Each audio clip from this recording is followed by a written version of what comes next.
பொண்ணுக்கு சங்கீதம் வருமா? சங்கீதம் வருமாவா? என்ன அப்படி கேட்டுட்டேன்? என் பொண்ணு பாட ஆரம்பிச்சானா சாட்சாத் அந்த சரஸ்வதியே வீணை எடுத்துட்டு வந்துடுவானா பாத்துக்கோங்க. அப்ப கர்நாடகமோ மலையாளமோ இதை எடுத்துட சொல்லுங்கண்ணா. ஜன்னி உட்காந்து பாடுமா. சரி.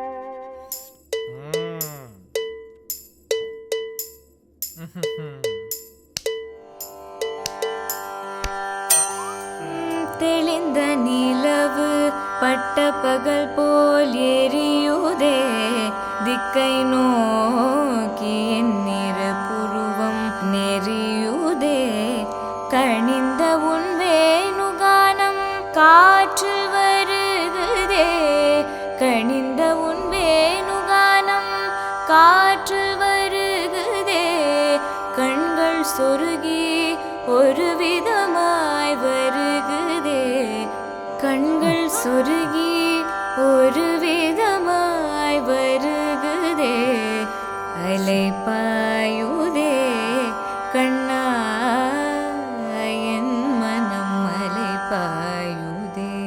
முடியல. பேஸ் பேஸ் எப்படி ரொம்ப நன்னா இருக்கு. இப்ப நான் பாடிட்டேன். மாமா, ஆ? நீங்க தான் சங்கீத கலாபூஷன் சொன்னேலே, கலாவுக்கு புருஷனா? ஓ சூப்பர். நீங்க ஒரு பாட்டு பாடுங்கோ. தேவையாயா உனக்கு? பாடுறேலா?